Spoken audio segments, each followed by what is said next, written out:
And as always, thanks so much for taking good care of yourselves, never forcing, never pushing, staying within your levels of capability. And if it's something new, do less than you think. Because you know what? A lot of these jointer movements that I do, jointer sizes, they get down deeper into where the problem is than when you do things like crunches and lift weights and do things like that. Not to say you can't hurt yourself pretty good with strenuous activities, but these more subtle things that we do sometimes, they get right down there where the arthritis is, where the bone spurs are, where the herniations are, where the compressed joints are, et cetera, et cetera, et cetera. And it's what you want to do. You want to get down there, but you want to get down there slowly, consistently, and below the level of any sort of strong inflammatory reaction. With that mouthful of words, let's start by lying onto our backs. And very gently, just take your hands by the sides of your ears and reach overhead and reach through your heels.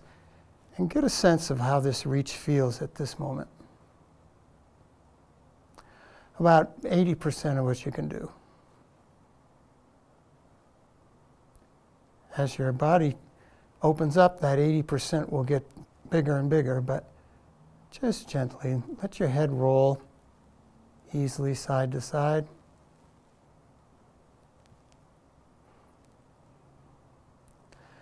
And now bring the soles of your feet together and the fingers interlaced under the back of your head. And very slowly start to fold your right knee over towards your left knee. There'll be a point where it starts to invite the pelvis to come along, and then the lower back, the upper back, the shoulders, the head and neck. And it's always good to, even if there's no official roadmap that we're doing in the class, to make up your own roadmap so that you sense things as you go along. It has a much more powerful effect than just kind of spacing out and just kind of rolling side to side like that. Not that that's not beneficial. And now open from the right elbow. Listen to the head, neck, and upper chest, lower back, and pelvis, and knee. And go that way at your own pace a few more times.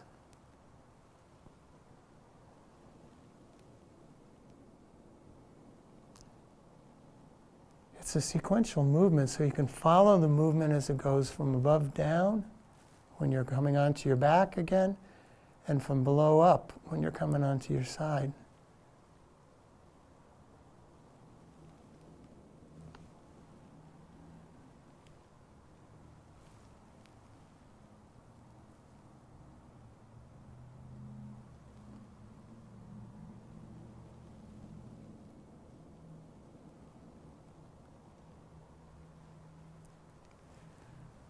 And then straighten your legs, take your hands by the sides of your ears, and reach back overhead again. And see if there's a change in the reach. Maybe a change in the differences between your two sides. One of the things you can learn if you do sense a change, I'm sure there is a change, is that when you do spirals open up the body and allow you to create more space, more verticality. Or not every spiral, but many types of spiraling does. So it's a wonderful way to break up tension throughout the body and open it up.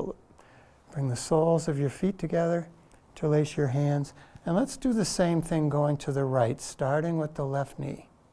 At your own pace, at your own listening, in your own way.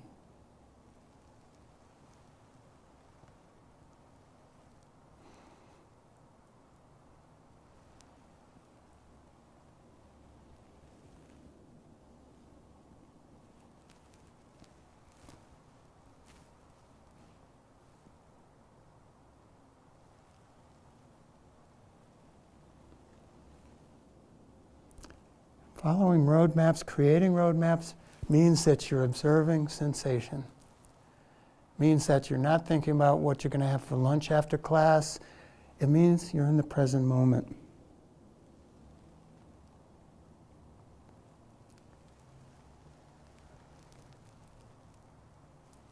And whenever you get a chance to practice, and sensory awareness is a good way to practice. There's many others as well.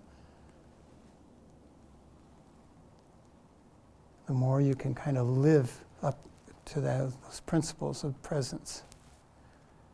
And let the legs go long and the arms go long. And again, just see what the reach feels like now.